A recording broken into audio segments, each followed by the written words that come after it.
सतगुरु सुखदा महिमा कही न जाय। जो कुछ कहूँ तुम्हारी कृपा मोते कछु न बसाय। बोलिए प्रेम से श्री सद्गुरु महाराज की जय। श्री सद्गुरु महाराज की जय। श्री सद्गुरु महाराज की जय।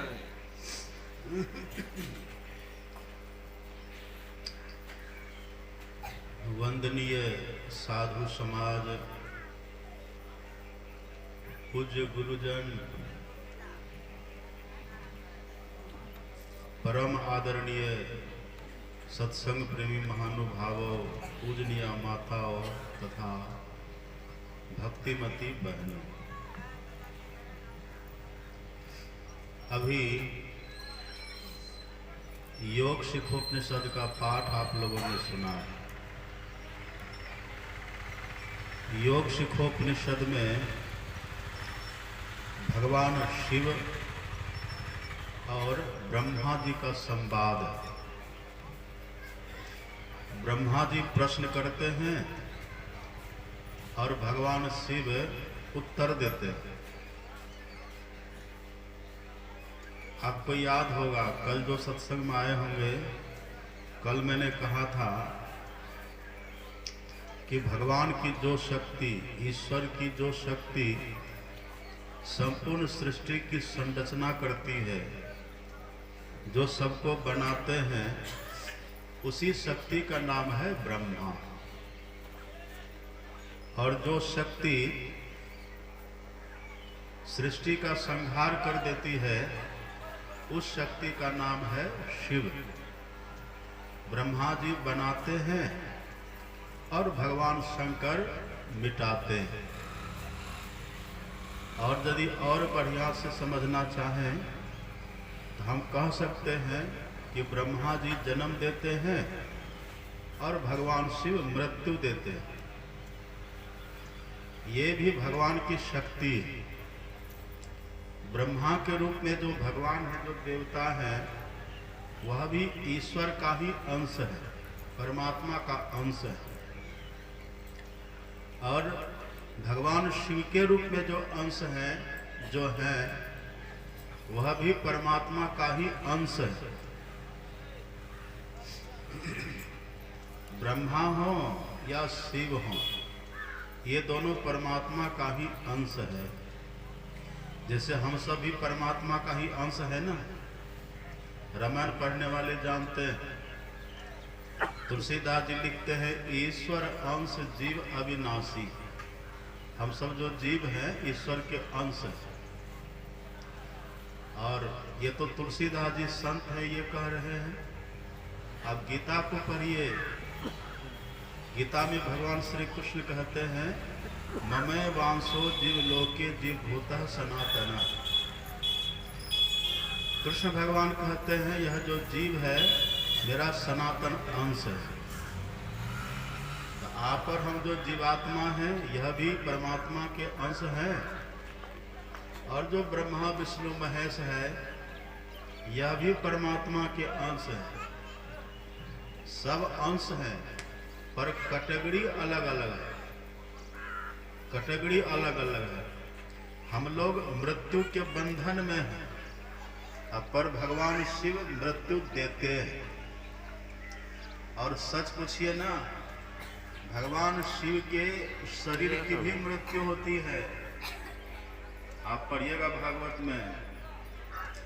भागवत में एक दैत्य था जिसका नाम वृकासुर लिखा है। यहाँ सब लोग जो भी कुछ बोलते हैं ना, बिना प्रमाण की एक भी बात नहीं बोलते। बिना प्रमाण के, बिना पढ़े।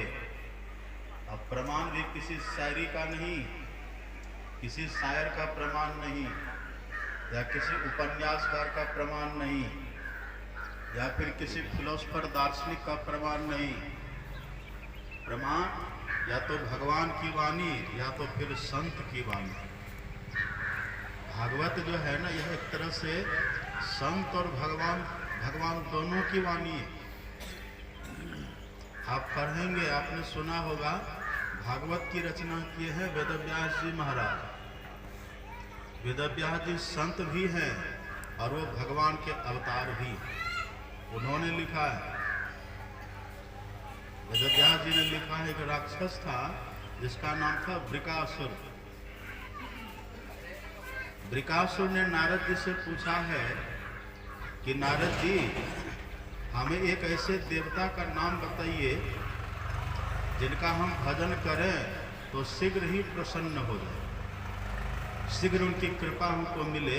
एक ऐसे देवता का नाम बताइए। कहा ठीक है, ऐसे देवता तो एक ही है, उनका नाम ही है आशुतोष भगवान। आशुतोष का अर्थ होता है, आशु मतलब शीघ्र, तोष अर्थात संतुष्ट। जो शीघ्र संतुष्ट हो जाए, जल्दी तृप्त हो जाए भजन से, भक्ति से, तपस्या से, वो भगवान शिव है। बस इतना ही वृकासुर ने पूछा। अभी सुन रहे थे ना रत्नाकर की कहानी। रत्नाकर को भी मिले थे नारद जी, तो रत्नाकर ने नारद जी से युक्ति पूछी थी, कैसे करेंगे भजन। तो नारद जी ने युक्ति बतला दी। मेन तो युक्ति है ना, महत्व तो युक्ति का है। वही रत्नाकर युक्ति जान करके नारद जी से भजन भेद लेकर के, दीक्षा लेकर के, वो रत्नाकर से, डाकू से महर्षि वाल्मीकि संत बन गए।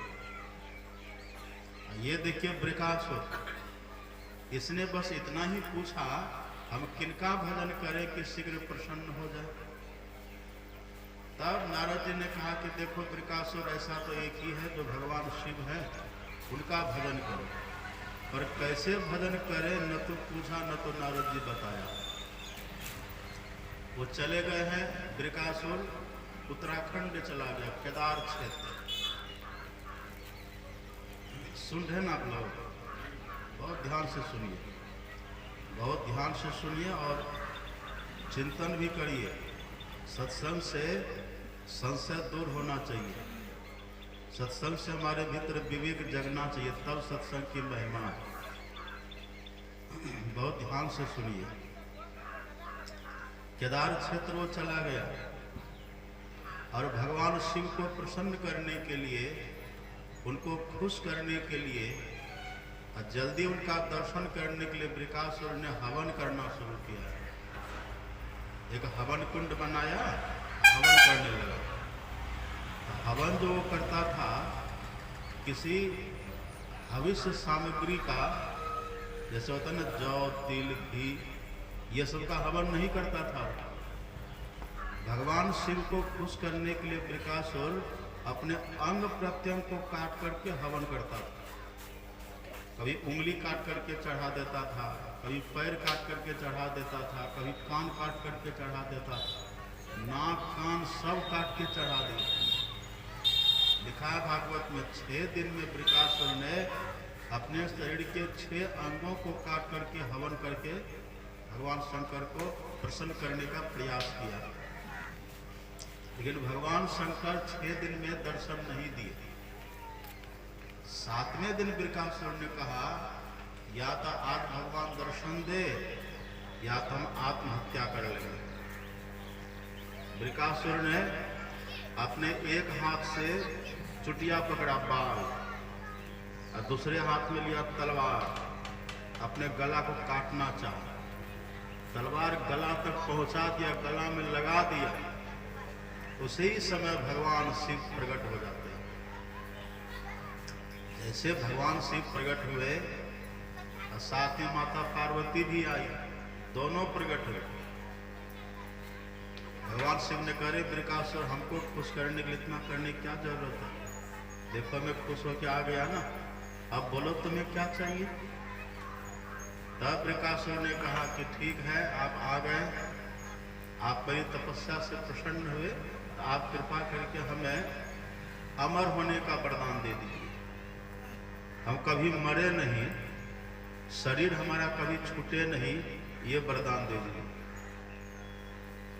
उन्हीं से मांग रहे वरदान, जो मृत्यु के देवता हैं, जो सबको मारते हैं, जिनके जिम्मे परमात्मा ने यही काम सौंप रखा है कि तुम सबका नाश करो, सबकी मृत्यु करो, उन्हीं से कह रहे आप ऐसी कृपा करिए कि हम कभी मरे ही नहीं, अमर हो जाए।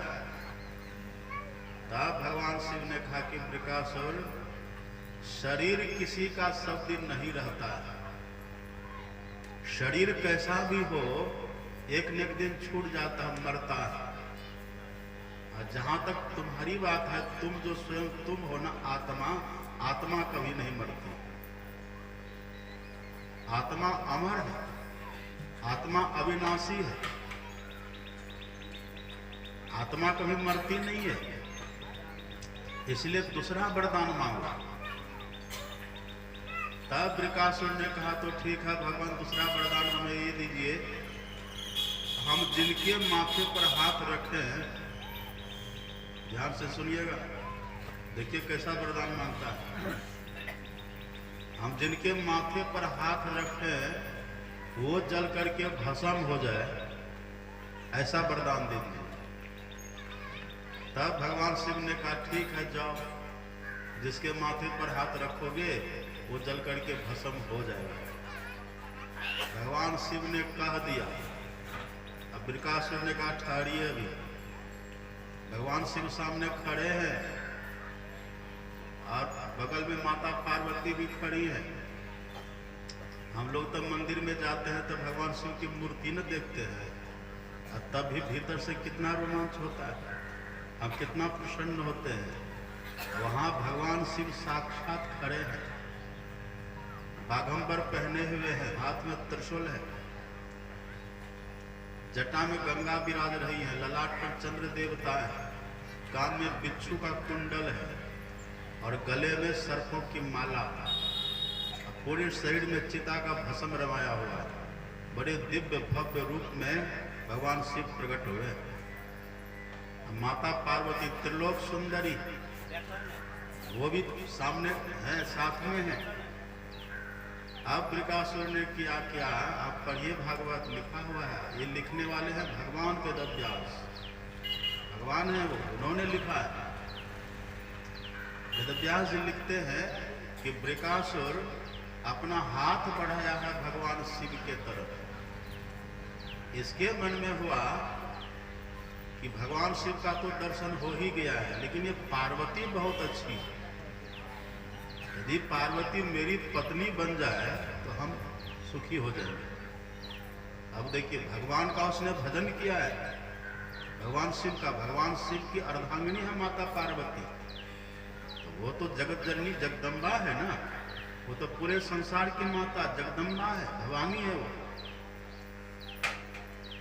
तो साक्षात जगत जननी है। देवी पूजी पद कमल तुम्हारे, सुर नर मुनि सब हो ही सुखारे। जिनके चरण कमल की पूजा करके सभी देवी देवता सुखी होते हैं, ये बृकासुर के मन में हुआ कि यदि ये मेरी पत्नी बन जाए तो हम सुखी हो जाएंगे। लेकिन जब तक भगवान शिव है तब तक ये पत्नी बनेगी नहीं, तो वरदान तो मिल ही गया, अब भगवान शिव को ही जला के खत्म करो, इन्हीं को जलाओ। हाथ बढ़ाए हैं भगवान शिव के तरफ, जैसे हाथ बढ़ाए तो भगवान शिव पूछते हैं, अरे क्या कर रहे हो तुम? बृकासुर ने कहा प्रैक्टिकल कर रहे हैं। कहा क्या प्रैक्टिकल? जो आपने थ्योरी बतलाई है, जिनके माथे पर हाथ रखेंगे वो जल करके भस्म हो जाएगा। कहा तुम मेरे माथे पर रखेगा? कहा तो वरदान दी है, आप तो रखेंगे किनके माथे पर?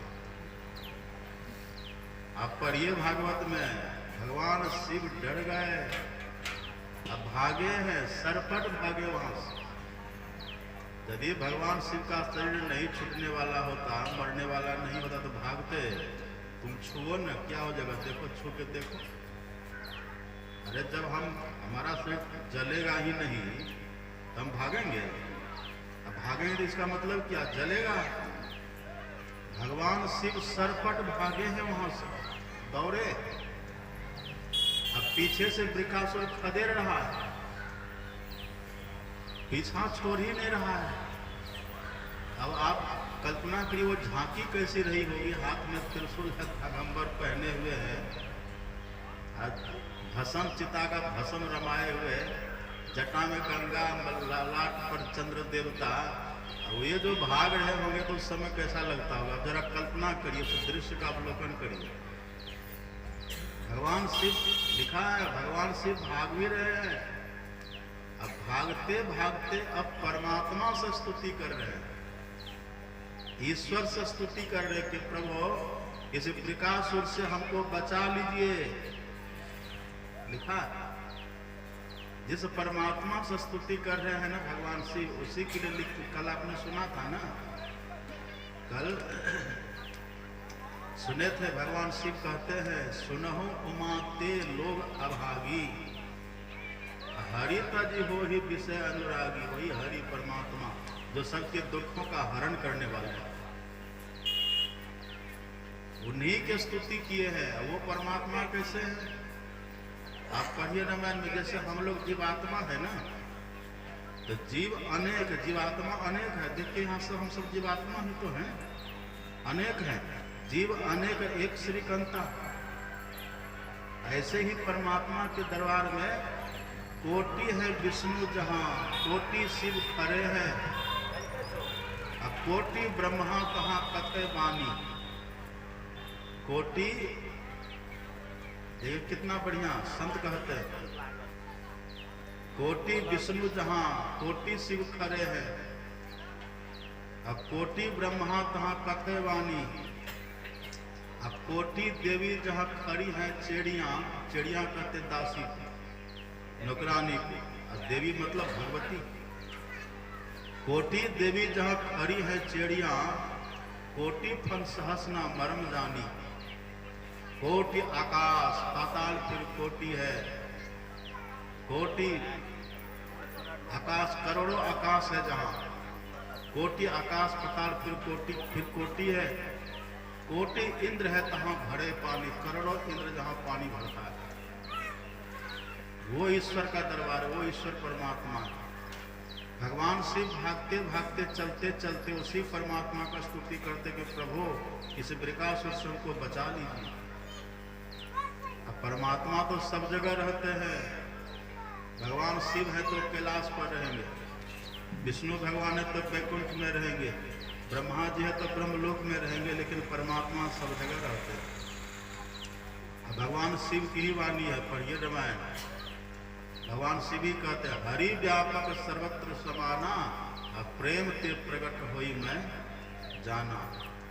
अग जग मैं सब रहित विरागी, प्रेम ते प्रभु प्रगट जिमि आगी। लकड़ी में आग रहती है ना, जैसे लकड़ी में आग रहती है उसको घिस करके बाहर कर लेते हैं लोग, ऐसे ही परमात्मा सब जगह वो प्रेम से प्रकट होते हैं। भगवान शिव ने आर्त पुकार लगाई, बड़े प्रेम से भगवान शिव ने पुकारा कि प्रभु ये दुष्ट से बचा लीजिए, कि मेरे माथे पर हाथ रख दिया तो शरीर हमारा जल जाएगा, बचा लीजिए इससे। तो वहीं पर भगवान प्रकट होते हैं, एक छोटे से ब्रह्मचारी के रूप में प्रकट होते हैं, बड़ा ही देखने में सुंदर सलोना, बड़ा आकर्षक, मनमोहक। वो भगवान जब प्रकट हुए तो वृकासुर ने देखा। अब वृकासुर ने जैसे देखा भगवान को, इतने सुंदर थे भगवान कि वृकासुर पार्वती को भूल गए, अब उन्हीं को देखने लगे। उन्हें भगवान को देखने लगे, ये कितना सुंदर है। इतने में भगवान बोले, मधुर वाणी बोले, इतना अच्छा बोले कि वृकासुर और प्रभावित हो गए। भगवान ने कहा, हे शकुनी नंदन, उनके बाप का नाम था शकुनी, ये द्वापर का शकुनी नहीं, वो दूसरा था राक्षस। शकुनी नंदन क्या बात है, कहाँ भागे जा रहे हो? भगवान जो बोले, वो जो सुना, इनको जलाना है, शिव जी को जलाना है। कहा क्यों? कहा इन्होंने हमें वरदान दिया है, जिनके सिर पर हाथ रखेंगे जल करके भस्म हो जाएगा, इसको हम भस्म कर देंगे। क्यों भस्म करना चाहते हो? हम इनको जला करके इनकी पत्नी से विवाह करेंगे। तब भगवान कहता अरे इनकी बात पर तुम विश्वास कर लिया, उसको भगवान बरगला, उसका नाश करना है ना, उनको बरगला, इनकी बात पर तुम विश्वास कर लिया। समुद्र मंथन हुआ था, हलाहल विष निकला वहां से, ये पिए है तब से माथा खराब है, बोलने का कुछ बोलते कुछ, इनकी बात पर तुम विश्वास कैसे कर लिया? पहले देखो सही में तुम्हारे हाथ रखने साल लगेगा कि नहीं, पहले परीक्षा तो कर लो। अरे आग तो तब लगेगी ना जब तुम्हारा हाथ पहले गर्म होगा, हाथ में आग होगी तब तो। ऐसा भगवान ने बरगलाया है वृकासुर को। एक काम करो, थोड़ा अपने माथा पर सटा के देखो गर्मी लगती है कि नहीं। आग पहले पता तो करो आग है कि ना हाथ में। पहले आग रहेगी तब तो जलेगा। अब भगवान को देखने में भगवान वैसे आकर्षक, इतना अच्छा बोले कि वो वृकासुर और लुभा गया। हाँ चलो ये कह रहे थे, बार देख लेते हैं। जब नाश मनुष्य पर छाता है पहले विवेक मर जाता है। वही कि अपना हाथ ऐसे कर रहा है, कहाँ गर्म लग रहा है? नहीं, थोड़ा और नीचे करो, और थोड़ा नीचे किया, अब लग रहा है नहीं, और थोड़ा नीचे करो तो देखो। अब ऐसे करते गए भगवान कहते कि और थोड़ा नीचे करो। बस एक बार जैसे नीचे के माथा में हाथ सट गए, जैसे सटा वही तो वरदान था।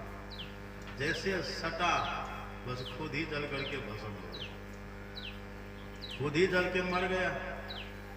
भगवान का दर्शन, तब ये दुर्दांत मौत परमात्मा के दर्शन से ऐसा नहीं होता। तब भगवान जाते हैं भगवान शिव के पास, बोले बाबा वरदान देने के पहले थोड़ा सोच लिया करिए कि जैसे तैसे वरदान देकर काफी पेच में फंस जाते हैं। अभी क्या होता, इतना कह करके तब भगवान अंतर्धान हो गए। तो देखिए है ना, डर है ना, डर है, शरीर सबका छूटता है।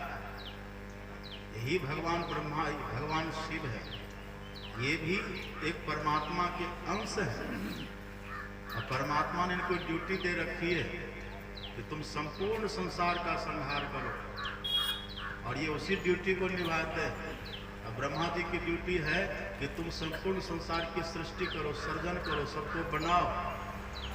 और भगवान विष्णु का काम है सबका परिपालन करो। परमात्मा एक है, उसी एक परमात्मा ने सबको ये ड्यूटी दे रखी है। लेकिन ये तीनों हैं कैसे?